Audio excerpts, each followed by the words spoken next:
Petit message avant que je commence cette vidéo, je tourne à la suite de la vidéo de la lampe Choupa Choups et je suis toujours sous les effets des mêmes médicaments pour mon traitement, donc c'est normal si j'ai la même tenue et la même tête affreuse, voilà, c'est tout.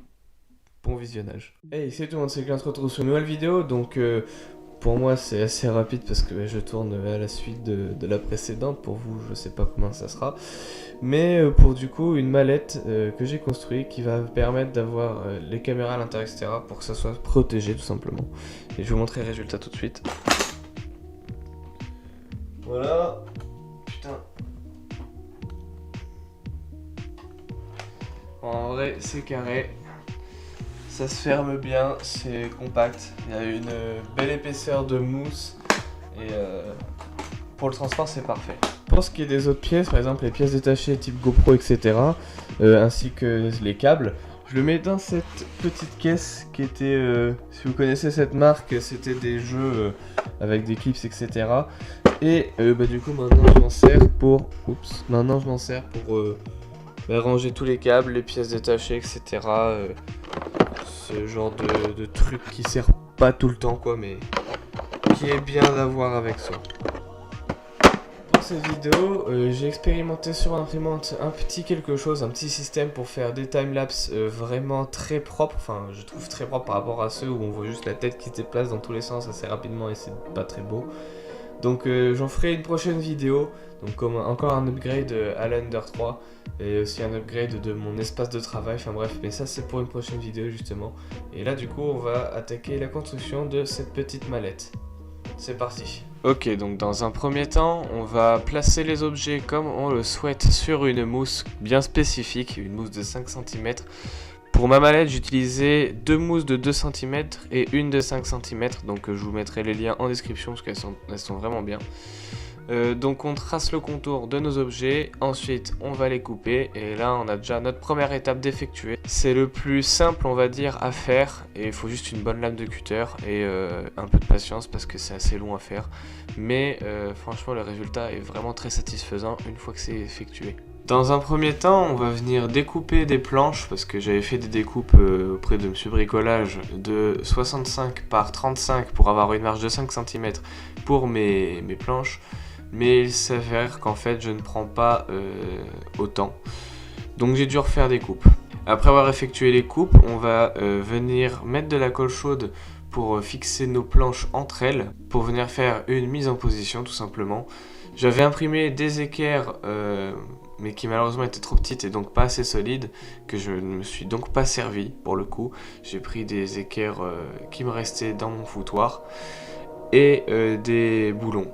Par la suite, je suis venu découper dans un film de mousse, si on pourrait appeler ça comme ça, le fond de ma mallette ainsi que le plafond, si on pourrait dire ça, de façon à ce que là où il n'y a pas de mousse épaisse, et bien que mes objets ne tapent pas dans le bois directement, mais plus soient protégés par cette espèce de film de mousse, voilà. C'est très dur à expliquer. Après ça, je vais rajouter quand même des équerres pour que ça soit un peu plus costaud, que je ne vais pas visser, enfin boulonner plus précisément, mais que je vais rifter, donc avec des rivets, parce que c'est plus propre et ça fait un résultat plus joli. Et j'adore les rivets, donc maintenant je travaille beaucoup avec ça. Ensuite, on va faire le clapet supérieur, donc toujours avec la même méthode donc de la colle pour faire une mise en position, puis des équerres et des rivets toujours. Une fois arrivé à cette étape, on peut constater qu'il y a quand même un sacré décalage entre le clapet et le coffre en lui-même. Donc je vais devoir raboter pas mal mes planches pour pouvoir tout simplement que ça soit propre et aligné. Et après on pourra mettre du coup les charnières. Donc au début j'étais parti sur deux simples charnières, sauf que comme elles sont de mauvaise qualité, et bien il y a un trop grand jeu dedans. Du coup j'en mets deux autres de plus, donc on arrive à 4.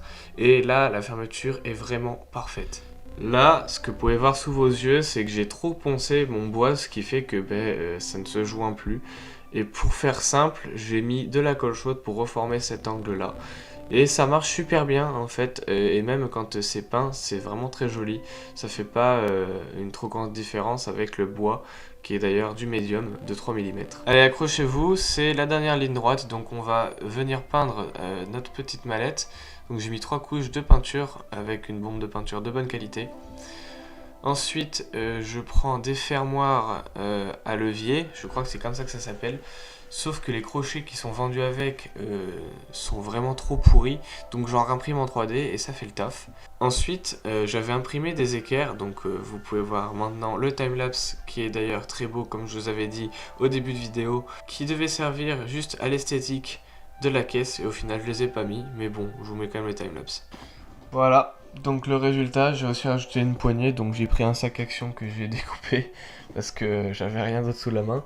J'ai imprimé des petites pièces en 3D et du coup je les ai, comme vous pouvez le voir, riftées et ça fait vraiment le taf. La poignée est solide, c'est plutôt lourd et je suis content que ça tienne. Comme je vous ai dit, je vous referai une vidéo sur l'impression 3D en elle-même avec l'upgrade de l'Ender 3 pour faire ce genre de timelapse qui est d'ailleurs très beau, enfin franchement je suis fan. Sur ce, j'espère que ça vous aura plu, laissez un petit pouce bleu, un commentaire et partagez cette vidéo s'il vous plaît. Et puis sur ce, à plus tard.